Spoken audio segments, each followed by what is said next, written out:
un peu d'actualité gis nañu fan yi ci wàllum politique bi Sénégal parti bu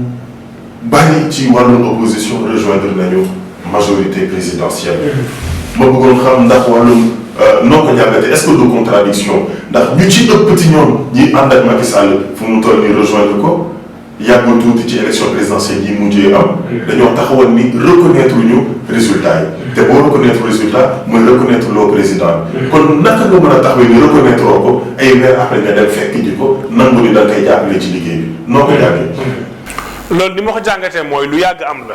ci Sénégal loolu moom yàgg naa am léegi président ba mu faluwaatee dafa gis ni que dëkk bi doxatul y a des problèmes surtout ci côté crise bi ak Covid bi parce que dafa falu rek presque ñu teg ci tuuti Covid bi ñëw. donc problème amoon na foofu léegi yooyu saa yu amee période yu de crise bu amee rek il faut nga am gouvernement élargi. loolu depuis Senghor Abdou Diouf loolu dafay yàgg ba ci wàll voilà donc ñoom dañ koy def toujours parce que crise am na parce que il faut mu jël ay mesures yu impopulaires te foofu dafay continuer du arrêter mesures yu ñëwagul sax en fait mesures yu impopulaires yu commencé gul il fallait ñëpp dugg ba toog dama ne tey bu jëlee ay mesures yu impopulaires par exemple mu wàññi nit ñi di liggéey ci fonction publique bi wala mu yokk taxe fonction publique bi yu mel noonu ñii di yuuxu du bëri ndax tey jël na ay nit ñoom tamit ci opposition bi lañ nekkoon dugg si nañ donc ñoom dinañ mën a wax ak seen i nit ne leen dal leen rek lii quelque temps la dina changer waat donc opposition ñi fa des bëriwut donc ñoom seen yuuxu du jib du jóg kaw donc loolu moo koy waral mais politique tamit calcul la dafa bëri calcul xam nga ki waxoon démb reconnaître uma président tey liggéey ak président ki waxoon démb poste bi amu fi njëriñ dindi leen ko tey mooy président poste boobu. donc moo lay woon ni que. contradiction baa ngi noonu. mais da nga ni léegi nii ni que lu jaadu la ci en période de crise gouvernement élargi mais est-ce que farata la ñoom ñu fekk di président parce que gis naa ci yeneen réew yi nga xamante ni comme lu mel ni France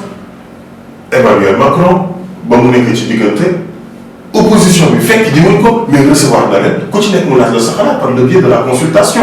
ku ci nekk mu recevoir la ni la lii moo xew ci réew mi lan nga ci xalaat naka lañ ko mën a doxalee mu dem keneen ñëwaat ci opposition keneen ñëwaat mais teewul ñooñu dugguñu ci gouvernement. pourquoi impérativement ñu war a dugg ci gouvernement. ànd yoo xamante ne pour dimbali ko mu jël réew mi la. pour doter ko ci ay moyens yi mu jël réew mi pour yokk ko expérience dugalaat ko ci matériel appareil étatique bi pour mu gënaat huilé wu loolu yëpp mënuñu koo xam mais problème bi mooy dëkk tubaab yi bokkuñu ak ñun xalaat ñoom dañoo gën a avancé ci démocratie ñoom dañoo gën a yeewu ñoom ñoo ëpp conviction ñoo ëpp ngëm-ngëm booy xool parce que ñoom itamit dëkk yoo xam ne ñoo ñu mag la. donc ñun dëkk yu bees la donc day jël temps pour ñu toll fi ñu toll ñoom. donc ak loolu noonu booy xool fii souvent dañuy jël rek jox la. booy xool yaa ngi tudd léegi wàllum démocratie est-ce que du stratégie wu Macky Sall pour mu affaiblir en même temps opposition d'autant plus que les oppositions daanaka. du ma ni kenn nekkatu fa waaye Sonko donc moo fa des ak ñu nga xamante ni mën na am amuñu doole lool mais wàllum démocratie bi nga tudd est-ce que réew bu amul aussi opposition bu am doole am na njëriñ. déedéet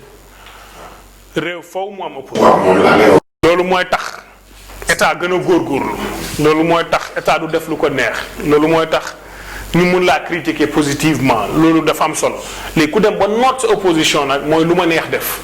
te lu ma neex def moom foo ko gis rek musiba day am anarchie day daal di am donc loolu baaxul mais toujours booy seetlu ñii di dugg bu demee ba ci kanam dañuy génnaat ay calcul la toujours Abdoulaye Wade saa yu duggee woon ci Diouf day jékki-jékki rek ne bon doyal naa damay génn wala élection buy waaj a ñëw mu démissionner pour présenter wu est-ce que Idrissa Seck loolu la nar a def. su fekkee dafa dugg dans le cadre ci dialogue national bi amoon bu dee loolu moo tax mu dugg kon élection bu ñëwee normalement dafa war a teg ay lengeem génnaat. présenté wu. dañuy wax ni benn point d'interrogation lay doon ñu xaar fii ak élection yi di ñëw xool nu muy doxalee léegi wàllu opposition Ousmane Sonko moo fi nekk naturellement comme chef de l'opposition bien vrai que waxaguñu désigné wuñ ko comme étant le chef de l'opposition mais est-ce que njort nga ni moom donc mën na incarner opposition. moo fi des mais est-ce que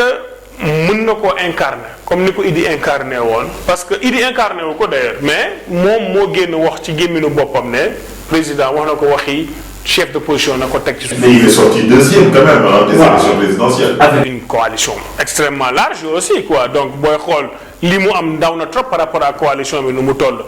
mais est-ce que opposition soxla na chef man loolu mooy sama laaj est-ce que soxla na ñu ne kii mooy chef opposition pour man ki gën a opposé rek population bi dina xam kooku mooy chef opposition entre guillemets parce que li fi ne mooy du rek xas président lu président def nga ni baaxul mais pour man opposant mooy ki nga xamante ne dama naan lii baax na bu dee baax na lii tane na mais saa yu ma nee tane na wala baaxul danaa indi lu tane wala lu baax. lu gën sax. lu gën ma joxe mooy lii mooy sama xalaat. dëkk bi gis ko bu ko président bëggee jël mu jël bu bëggul jël moo xam mais au moins xam naa ni askan bi moo tax man ma ne fii du président. Mohamed le pays va mal l'économie est à genoux gis nga ni ndaw ñi ak mag ñi sax laay wax ñu ngi dugg ci gaal yi bëgg a génn réew mi ñàkk pexe moo tax dañoo désespéré ñii ñu ngi naan dañoo xaru ñii ñu ngi naan lu nekk daal ñu ko fi dégg mais ma bëggoon laaj sa xalaat lan moo waral lool. booy xool si Sénégal lu ci gën a bëri yooyu buy am crise dafa fekk mu am crise financière ba mu amee lii amoon na crise sanitaire ba mu amee lii amoon na léegi li ko gën a waral te ñu koy dégg un peu partout mooy rumeur boo xamante ne dañ ko waxte du dëgg mu law nag ci biir ñi nga xamante ne xëy na du ma ne jànguñu mais seen xel xëy na ñorut bu baax parce que mosuñoo tukkeeg yu mel noonu parce que dañ ne ñu bëree ngi dee Europe ñu bëree ngi dee mag ñaa ngi dee xale ñaa ngi dee ñëpp a ngi dee liggéey dafa bëri boo eggee dañ lay jox këyit nga am liggéey donc nit ñi loolu lañ dégg mais état foofu la waroon def information bu graaw ñëw ne loolu du dëgg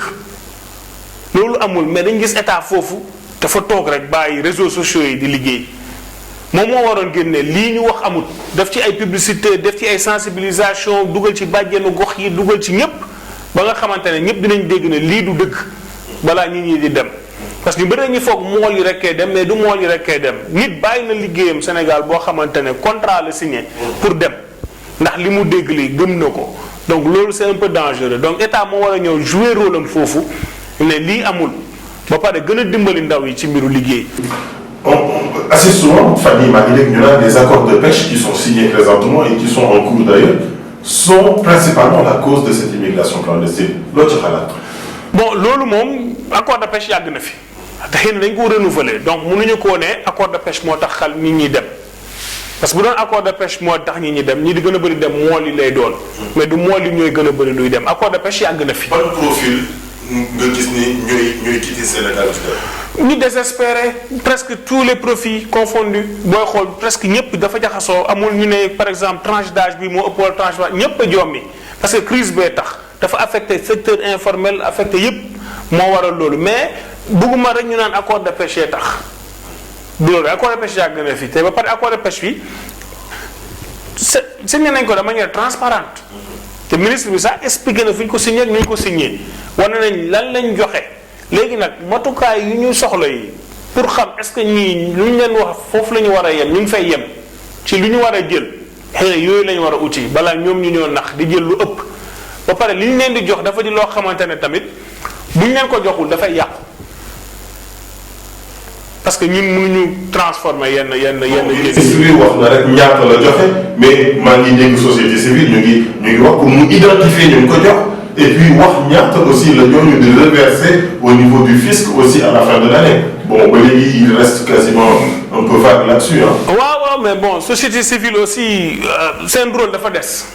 parce que société civile dafa war a nekk société boo xamante ne ci digg bi lay ne mais fii Sénégal laa gis dëkk boo xam ne société civile da ngay foog ay opposants lañu ñoom lépp lu président def dañuy opposé wu d'abord soog a xool. est-ce que baax na wala baaxul mais non société civile mooy ko nga xamante ne da ngay xool est-ce que c'est intérêt peuple bi la am na lu état di def des fois intérêt peuple bi la mais ñoom doo leen dégg ci yooyu mukk mais fii dafa am ay organes yoo xamante ne ñoom ñoo war a saytu yooyu ku ne am na loo xamante ne yow yaa ko war a def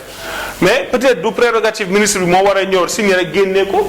am na nu muy doxee xëy na donc ñoom li ñu war a def mooy jege leen xool ndax xëy na ñoom mën leen ko woon ba ñu xam ndax lii intérêt peuple bi la ou pas après ñoom bu ñëwee ñu relayer message bi parce que état du loo xamante ne lépp danaan fàng du loolu parce que bu demee ba nekk loolu nit dootul am état dootul amati mit donc foofu daal société civile naa leen ñaax tuuti. mais léegi à ton avis lan moo doon mën a nekk solution contre cette immigration clandestine. dina compliqué parce que état mënul créer emploi yu bëri mënul faciliter ça parce que du moom moo war a créer mais même facilité bi mu ngi ciy am problème parce que xool entrant yi ak lu ñuy créer par année da ngay gis gab bu ngand ñu ne 300 000 mooy dugg par année ñu ne 65 000 formels la ñuy créer donc gis nga gab bi chaque année multiplié par combien d'années donc état créé wul lu doy te pour dëkk dem secteur secondaire moo koy yóbbu industrie kese koy yóbbu mënuñu industrialiser wu tant que ñu ngi am suñu franc CFA parce que doole bi dafa diis donc boo amee franc CFA boo industrialiser woo li nga xamante ne tubaab bi da koy liggéey ba pare indi ko fii ak salaire yu muy fay tubaab yi foofu indi ko Sénégal yow nga defaree ko fii sa bos mooy gën a cher ñaari yoon bosu tubaab bi ndax sa monnaie moo diis donc mënul ne donc lu état mën a def mooy jéem a defar infrastructure de base yi tali courant bu doy ndox bu doy sécurité corruption wàññeeku ci dëkk bi bu laalee poñ yooyu ñu daal di dem xool entreprise yi nga xam te ne industrie légère lañu indi leen implanté leen Sénégal ndaw yi mën a liggéey loolu laa gis muy solution. dernière question fan ñu gis nañu sorti wu gouvernement bi nga xamante ni ñu ngi limité presse bi journaliste yi ci question yi nga xamante ni léegi dañ koy posé donc dañuy bind seen i question jox leen ko ñoom ñu jël seen temps pour tontu te bu ñu tontoo amatul léegi rebondir ci question bi maanaam ministre yi mën nañu tontu la nga xamante ni kii tontu bu uteeg sax la nga laajte bu leen neexee. te amuloo possibilité rebondir ci loolu wala bu leen neexee ñu tànn ci question yi nga posé rek yi leen ci intéressé yi nga xam ne mën nañ ci tontu di tontu ci mais loolu moom est-ce que yoon la. dañuy njëkk rafetlu loolu parce que xam nga avant ministre yi daawuñu ils étaient pas accessibles daawoo leen gis donc état initiative bu bees bi mu jël lu baax la au moins nii dinañ ñëw wax ak askan bi naam yàgg na naam mobiliser ay ministre temps bi yëpp yàgg na mais au moins dara la parce que période de crise lañ nekk donc ñoom war nañoo wax ak askan bi mais war nañoo xoolaat format bi tamit nu mu demee comme ni nga ko waxee journaliste yi bu leen format bi arrangé wul ñoom mën nañ bind requête yónnee ko ne bu doon suñu sago de ñu poser question par ministre mu lancu ñun delloo wala ñu wàññi ministre yi ñëw yi pour mu bañ a nekk ay yooyu yu bëri ba ministre yi nga xam te ne du ñu mënati contrôler affaire bi day yàgg ba mu ëpp parce que ñu war a dellu liggéey donc mais il faut ñu changer tout format mais lu baax la quand même initiative bu baax la au moins dinañ waxtaan mais na gars yi gën a nekk technique ministre yi bàyyi rek son excellence parce que loolu rek laa gën a dégg ci BEPAS ci seen i tontu yi le président son excellence def na lii loolu dafa mel ni rek dañoo réciter dañ la ñëw fii pour laaj leen lan ngeen di teg pour dindi lii ak lii ak lii ñu waxee ñoom seen idée plus que nekk fi di tàgg président. aux téléspectateurs yi ñu ngi leen di sant di leen jaajëfal te di leen joxaat dig daje ci suñu beneen émission Perception.